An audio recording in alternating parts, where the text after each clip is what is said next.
အားလုံးပဲမင်္ဂလာပါဗျဒီနေ့လည်းကျွန်တော်က Bible ဒီပဲသင်ခန်းစာတွေကိုဆက်သွားမယ်ပေါ့နော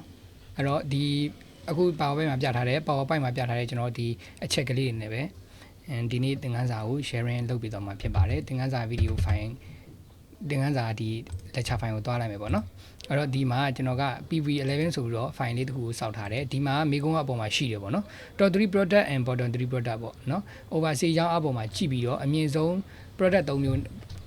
product 3ခုနဲ့ကျွန်တော်တို့အနှိမ့်ဆုံး product 3ခုကိုဆွဲထုတ်ပြရမယ်ပေါ့နော်အဲ့မှာကျွန်တော်တို့ဘာပါလဲဆိုရင် customer satisfaction လို့ခေါ်တဲ့ rating ပေးတဲ့ဟာလေးကိုပါရမယ်ပေါ့နော်အဲ့တော့ဟုတ်ပါပြီကျွန်တော်တို့ဒီအတိုင်းပဲဆက်လုပ်မယ်ပေါ့နော်အဲ့တော့Pivot တွေပဲစောင့်မယ်ဆိုလို့ရှိရင်ကျွန်တော်ရှေ့မှာပြောခဲ့ရပေါ့နော် original data file ကြီးတို့တယ်ပေါ့ original data file ဒီရှေ့မှာရှိတဲ့ business data ကိုတွားမယ်ပေါ့နော်ကျွန်တော်အဲ့မှာ control A ဆိုပြီးနှိပ်မယ်ပေါ့နော်ဒီမှာ insert တွေကိုတွားပြီးတော့ Pivot တွေပဲကိုဒီ front table range ကိုနှိပ်လိုက်လို့ရတယ်လို့ order nvt ဆိုပြီးတော့လဲ shortcut key ကိုနှိပ်လိုက်လဲရတယ်ပေါ့နော်အဲ့တော့ဒီပုံစံလေးရလာပြီဒီ pop up window လေးကြာလာပြီဆိုလို့ရှိရင်အပေါ်ဆုံးမှာ table range ကကျွန်တော်နည်းနည်းလေးရှင်းပြမယ်ပေါ့နော်ဒါလေးကအဲ့တော့အရှိဆုံးမှာပေါ်နေတဲ့နာမည်က business data ဆိုတာတော့ကျွန်တော်တို့ဒီရှိရဲ့နာမည်ပေါ့နော်ရှိရဲ့နာမည်ပေါ်နေတာပေါ့နောက်က $sign $a $sign $1 is to $sign $r $sign $795 ဆိုတာကကျတော့သူက range ပေါ့နော်ကျွန်တော်တို့ခေါ်လိုက်တဲ့ဒီ table range ကြီးပေါ့ဒီနေကုန်ဒီအထိပဲပေါ့ပြောချင်တာကဒီရဲ့ data ရှိတဲ့လောက်ပဲပေါ့နော်ဒါ table တော့မဟုတ်ဘူးဗျာနော် table စောက်တာကျွန်တော်ဒီပြီးရင်ပြောပြမယ်ပေါ့နော်တကယ် table အစ်စ်မဟုတ်သေးဘူးပေါ့ဒါကကျတော့အဲ့တော့ table ဒီ data ရှိတဲ့လောက် range ကြီးကိုသူက select ပေးထားတယ်ပေါ့အကယ်၍များကျွန်တော်တို့ကအောက်ထိအောင်အောက်မှာ data ကိုထပ်ပြီးတော့သတ်မှတ်တယ်ဆိုလို့ရှိရင်သူကအကျုံးမဝင်ဘူးလို့ပြောချင်တာပေါ့နော်ဒီထိပဲနေကုန်သတ်မှတ်ပေးထားတယ်ပေါ့အဲ့တော့ဟုတ်ပြီဒီပုံစံတိုင်းကျွန်တော်စောင့်မယ်ပေါ့နော်စောင့်ပြီးတော့ existing watch ရှိကိုနှိပ်မယ်ဒီမှာ cursor လေးတစ်ချက်ခုန်ပြီးတော့ဒီမှာ PV11 စီကိုသွားပြီးတော့ဒီနားမှာကျွန်တော်ကြိုက်နှစ်တက်နေရတနေရပေါ့နော်ဘယ်နားမှာပဲခြားရတယ်အဲ့နေရာမှာ select လေးပေးပြီး okay ပေးလိုက်မယ်ဒါဆိုရင်တော့ဒီမှာ pivot တွေပဲစောက်ဖို့အတွက်ကြောင့်တွက်ဖို့သူက area လေးတစ်ခုပေးလိုက်ပြီပေါ့နော် area လေးတစ်ခုပေးလိုက်ပြီပေါ့ဟုတ်ပြီအဲ့တော့ကျွန်တော်တို့ကသူပြောတဲ့အတိုင်းပဲ product 3ခုအနှိမ့်ဆုံး product 3ခုနဲ့အမြင့်ဆုံး product 3ခုကိုဆွဲထုတ်ပြရတော့မှာပေါ့နော်ဆွဲထုတ်ပြရတော့မှာအဲ့မှာ rating ကလည်းပါသေးရဲ့ပေါ့နော်ဟုတ်ပြီအဲ့တော့ကျွန်တော် row ထဲမှာ customer date ကိုကျွန်တော်ထည့်လိုက်မယ်အဲ့တော့ဒီမှာဒီပုံစံပေါ်လာပြီဆိုရင်ရှေ့သင်ခန်းစာလိုပဲကျွန်တော် man နဲ့ day ကိုမယူဘူးပေါ့နော်ဖယ်ထုတ်လိုက်မယ်အဲ customer ဒီမှာ contact date ပဲယူတော့မယ်ပေါ့နော်အဲ့ဒါပြီးရင်ကျွန်တော် final price ကို value ထဲမှာထည့်မယ်ပေါ့နော်နောက်တစ်ခုကじゃ rating giving ကိုကျွန်တော်ဒီ value ရဲ့အောက်မှာပဲထည့်မယ်ပေါ့နော်ဟုတ်ပြီဒါလေးကိုမြင်တာထင်တာရှိတော့အောင်ကျွန်တော်နည်းနည်းလေးချဲ့လိုက်မယ်ပေါ့နော်ဒါလေးအလေပို့လိုက်မယ်နည်းနည်းကြည့်လိုက် sorry ညာတော့ဟုတ်ပြီဒါ sum of final price ဆိုတာကျွန်တော် overall sale ကိုပြောတာပေါ့နော်ကျွန်တော် overall sale လို့ပဲနာမည်ပြန်ချိန်လိုက်မယ်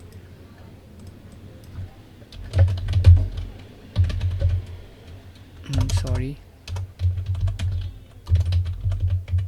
overall sale ဆိုပြီးတော့ကျွန်တော်နာမည်လေးပေးလိုက်ပြီပေါ့နော် sorry ပါ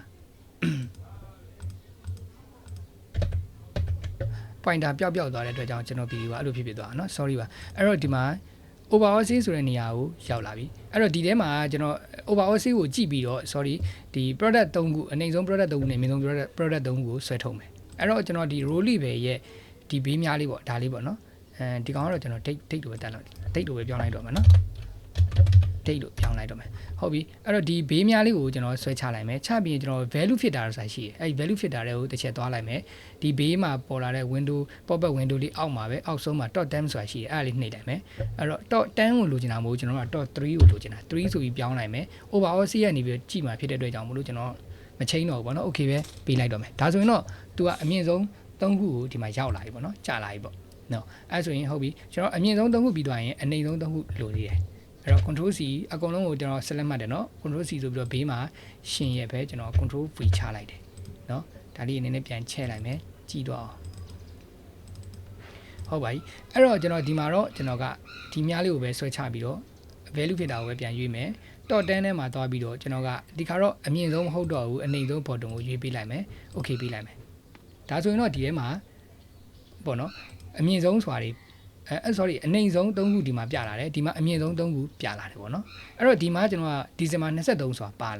ာပါနေတယ်ပေါ့နော်ကျွန်တော်အဲ့ဒါလေးကိုပြောင်းကြည့်မယ်ပေါ့နော်ဒီမှာ business data ထဲမှာသွားလိုက်တယ်ဒီမှာ date ထဲမှာတော့ပေါ့ကစင်ကြရားဖြစ်နေတာပေါ့နော်မစင်ရသေးဘူးပေါ့ကျွန်တော်အဲ့ဒါကို ငယ်စဉ်ကြီးလိုက်ကြီးစဉ်ငယ်လိုက်ကျွန်တော်စီးလိုက်မယ်ပေါ့နော်ဒီမှာ A to Z ကိုဆင်လိုက်မယ်ဒါဆိုရင်1 November ကနေအောက်ဆုံးထိအောင်23 December ဆိုပြီးဖြစ်လာတယ်ပေါ့နော်ဒါလေးကိုကျွန်တော်ကပြောင်းကြည့်မယ်ဗျာနော်အဲ့တော့စနစ်မဟုတ်တော့ဘဲနဲ့17လပိုင်းပေါ့နော်17လပိုင်းကျွန်တော်ပြောင်းလိုက်တယ်နိုဝင်ဘာဆိုပြီးပြောင်းသွားတယ်ပြောင်းသွားရင် PB11 မှာသွားကြည့်လိုက်လို့ရှိရင်ရှိနေသေးတယ်အဲ့တော့ဘာလုပ်အောင်လဲဆိုရင်ကျွန်တော် refresh လုပ်ဖို့လိုတယ်ပေါ့နော် refresh လုပ်ဖို့ကဘယ်လိုလဲဆိုရင်ဒီရဲ့ table ပေါ်မှာ select လေးပေးပြီးတော့ pivot table analyze ကိုသွားမယ်ဒီမှာ refresh ဆိုတာလေးရှိတယ် refresh all ဆိုတာကဒီ sheet ထဲမှာရှိတဲ့ဟာအကုန်လုံးကို refresh လုပ်လိုက်တာအပေါ်က refresh ဆိုတာကကျွန်တော်ကဒီ table ပေါ်မှာပဲဟို pointer ချခဲ့တာဖြစ်တဲ့အတွက် select ချခဲ့တာဖြစ်တဲ့အတွက်အဲ့ table ကိုပဲကျွန်တော် refresh လုပ်မှာပေါ့နော်အဲ့ကျွန်တော်အဲ့ဒီဟာလေးကိုအပေါ်က refresh ကိုပဲနှိပ်လိုက်တယ်ဒါဆိုတော့သူကအဲ့ဒီဒီဇင်ဘာပျောက်သွားတယ်ကျွန်တော်ကနိုဝင်ဘာ23ကိုပြောင်းခဲ့တာဖြစ်တဲ့အတွက်ကြောင့်နိုဝင်ဘာ23နေတဲ့ကိုသူကပေါင်းထည့်သွားတာအဲ့တော့နိုဝင်ဘာ23ကအမြင့်ဆုံးနေတဲ့မှာသူကမပေါဘူးပေါ့နော်သူ့ထက်မြင့်တဲ့ဟာကရှိနေတဲ့အတွက်ကြောင့်ပေါ့အဲ့ကြောင့်မို့ကျွန်တော်အဲ့ကောင်ကပျောက်သွားတယ်ပေါ့နော်ဟုတ်ပြီအဲ့တော့ဒီနေရာမှာကျွန်တော် table လေးတစ်ခုထပ်ပြီးတော့စောက်မယ် table တစ်ခုထပ်စောက်မယ်ဆိုတော့ဒီနေရာမှာပဲဒါကိုပဲကျွန်တော်ကဘာလုပ်မလဲဆိုလို့ရှိရင်ဒီမှာအပေါ်ဆုံး A ဆိုတဲ့ cell ကွက်နေရာလေးမှာ A1 လေးကို cell လေးကို select မှမယ် control shift နှိပ်ပြီးတော့ right arrow ပေါ့နော်ညာဘက် arrow လေးကိုတစ်ချက်နှိပ်မယ်ဒါဆိုသူ့ရဲ့နေကုန် cost per price cost per pizza ပေါ့နော်အဲ့ဒီဘက်ထိအောင်သွားတယ်ဟုတ်လားကျွန်တော်စာကမမြင်ရလို့ sorry နော်ဟုတ်တယ် pizza နော်အဲ့တော့ sorry ဒီကနေ A1 လေးကို select ပေးမယ် control shift နှိပ်မယ် right arrow တစ်ချက်နှိပ်မယ်ပြီးတော့ down arrow တစ်ချက်နှိပ်မယ်ဒါဆိုရင်တော့ select range ရှိသလောက်အကုန်မှတ်သွားတယ်ပေါ့နော်ဒီမှာနော်မှတ်သွားတယ်ပေါ့နော်အဲ့ဒါပြီးရင်ကျွန်တော်ကဟို pivot table တိစောက်မှာဖြစ်တဲ့အတွက်ကြောင့်မို့လို့ဟို insert ထဲက pivot table ကိုသွားမယ်ပြီးရင် front table range ကိုနှိပ်ပြီးတော့ pivot table ကိုစောက်မယ်ပေါ့နော်ဟုတ်ပြီအဲ့တော့ဒီနေရာမှာဒီပုံစံလေးနဲ့ကျွန်တော်ကစောက်လိုက်မယ်ပေါ့နော်စောက်လိုက်တယ်ဆိုလို့ရှိရင်ဒီပုံစံနဲ့မစောက်ဘူး sorry ကျွန်တော်ပြောချင်တာကဒီမှာ range ကိုတစ်ချက်ကြည့်မယ်ရှေ့မှာကျွန်တော်ပြောခဲ့တယ် business data ကတော့ဒီရှိရဲ့နာမည်ပေါ့နော်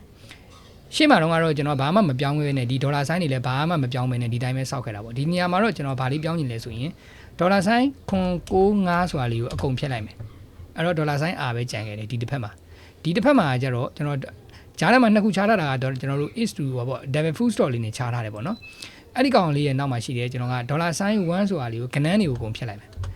ဘာကြံခဲ့မလဲဆိုရင်ဒေါ်လာဆိုင်း A နဲ့ဒေါ်လာဆိုင်း R ဆိုပြီးကြံခဲ့မယ်နော်အဲ့ဒါကျွန်တော် existing worksheet ကိုတစ်ချက်နှိပ်မယ်နှိပ်ပြီးရင်ဒီမှာ select လေးပေးပြီးရတဲ့ကျွန်တော် PV ဒီအောက်မှာပေါ့နော် PV11 ရဲ့ကြိုက်တဲ့နေရာဒီလောက်လေးမှာကျွန်တော် select လေးပေးပြီးတော့ okay ပေးလိုက်မယ်ဒါဆိုတော့ဒီမှာ pivot table တစ်ခုရောက်လာပြီပေါ့နော်ဒီနေရာမှာကျွန်တော် row ထဲမှာပါထည့်မလို့ဆိုရင် product name ထည့်လိုက်မယ်ပေါ့နော် product name ထည့်လိုက်မယ်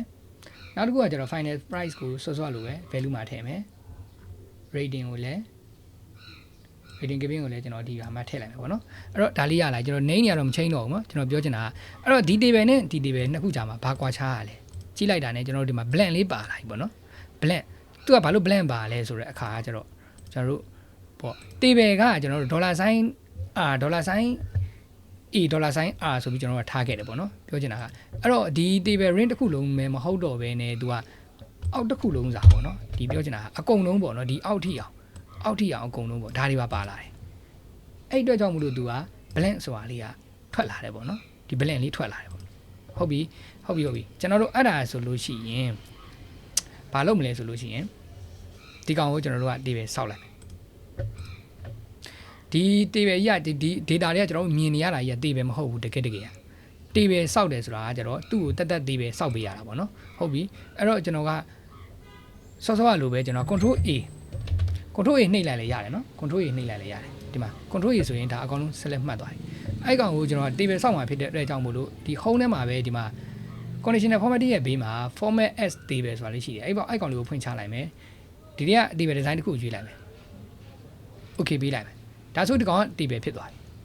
ီဒါမှလုံးဝ table အစ်စ်ဖြစ်သွားပြီပေါ့နော်အဲ့ table ကအဲ့တော့ဒီမှာဒီ table ကိုထောက်လိုက်တာနဲ့ table design ကပေါ်လာပြီ table design တက်ကသူ့လိုပေါ်လာတယ်ကျွန်တော်တို့ table ရဲ့အပြင်ဘက်မှာထောက် table design တက်လုံးဝမပေါ်ဘူးမြင်လားနော် table ထဲမှာ table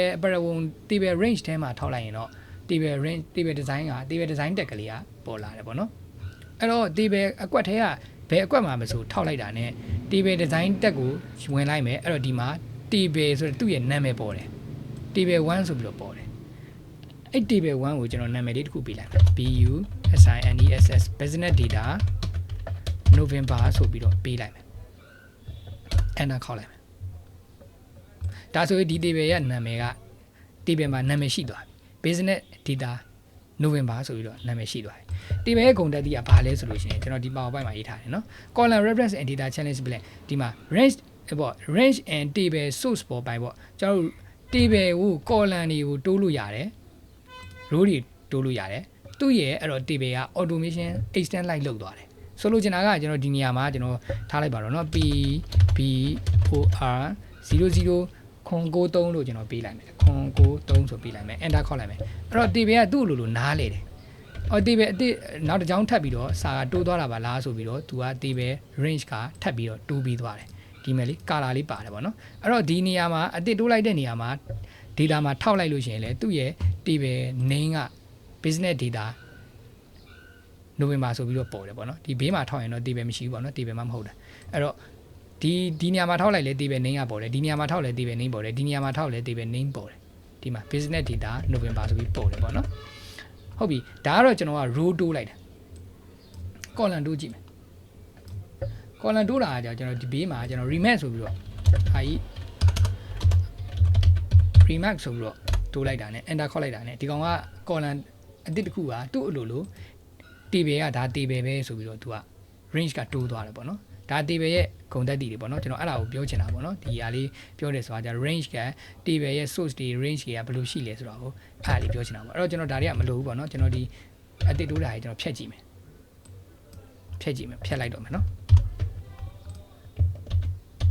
ဖြတ်လိုက်မယ်ဟုတ်ပြီအဲ့တော့ကျွန်တော်ဒီကိုစောက်ခိုင်းတဲ့ table လေးစီကိုသွားမယ်အဲ့တော့ဒီမှာကျွန်တော်ကဟိုမှာတော့ table စောက်ပြီးသွားပြီဒီမှာ pipe table ပေါ့နော်ဒီ pipe ဇယားကိုကျွန်တော် pipe ဟာကိုကျွန်တော် refresh တစ်ချက်လုပ်ကြည့်မယ်ပေါ့နော်အဲ့တော့ဘယ်လုပ်မဆို pipe table analyze ကိုသွားမယ်ဒီဘက်မှာ refresh ကိုဖွင့်ချမယ်ဒီ table လေးကိုပဲကျွန်တော် refresh ခောက်လိုက်မယ်ဒီ blank ကလုံးဝပြောင်းမသွားသေးဘူးအဲ့တော့ဒီကောင်စောက်ခဲ့တုန်းက table နဲ့စောက်တာမဟုတ်ဘူးကျွန်တော်တို့က $a $r ဆိုပြီးတော့ရှိတိမြတော့ range အကုန်လုံးကိုတတ်မှတ်လိုက်တာ fix မဟုတ်ပဲနဲ့ပေါ့နော်အဲ့လိုတတ်မှတ်လိုက်ပြီးစောက်လိုက်တဲ့အတွက် blank ကပါနေတာအဲ့တော့ဒီနေရာမှာကျွန်တော်တို့က chain ဘေးမှာ chain data source ဆိုတာရှိအဲ့ကောင်လေးဖွင့်ချလိုက်မယ် data source ကိုတစ်ချက်သွားမယ်သွားလိုက်ရင်ဒီမှာ select table range ကကြတော့သူက$a $r လို့ပေးထားတာเนาะဒီမှာတစ်ချက်ကြည့်မယ်ဒီ table ရဲ့ range ကိုပေးတာမဟုတ်ဘူးပေါ့เนาะအဲ့တော့ဒီနေရာမှာကျွန်တော်ကပြန်ပြောင်းလိုက်မယ်ဒီနေရာမှာပြန်ပြောင်းမယ်ဆိုတော့ဘယ်လိုလုပ်မလဲဆိုတော့ကျွန်တော်အထက်စီရောသွားမယ်ဒီမှာထောက်မယ်เนาะဒီမှာထောက်ပြီးတော့ကျွန်တော် control A ဆိုပြီးနှိပ်လိုက်လဲရတယ်เนาะကိစ္စမရှိဘူး control A ဆိုပြီးနှိပ်လိုက်တယ်ဆိုလို့ရှိရင်လည်းဒီမှာ business data November ဆိုပြီးတော့ sorry business data November ဆိုပြီးတော့ name ကသူ့အလိုလိုပေါ်လာပြီဒါဆိုရင်တော့ကျွန်တော်တို့ရဲ့ range ကဒီ table ကြီးပါလို့သူကသတ်မှတ်လိုက်တာ အတူတူပဲပေါ့เนาะအဲ့ဒါဆိုရင်ကျွန်တော် okay ဆိုပြီးပြလိုက်တော့မယ်အမှဒီမှာ blank ကလုံးဝပျောက်သွားပြီမရှိတော့ဘူးပေါ့เนาะအဲ့ဒါကကျွန်တော် table နဲ့ pivot table စောက်တာနဲ့ရိုးရိုး data range ကို pivot table စောက်တာကိုကွာခြားချက်ကိုကျွန်တော်ပြောပြသွားတာဖြစ်ပါတယ်အဲ့တော့ဒီနေ့တဲ့သင်ခန်းစာကဒီနားမှာပဲရပ်ပါမယ်နောက် pivot table သင်ခန်းစာတွေမှာထပ်တွေ့ကြပါမယ်ကျေးဇူးအများကြီးတင်ပါတယ်ခင်ဗျ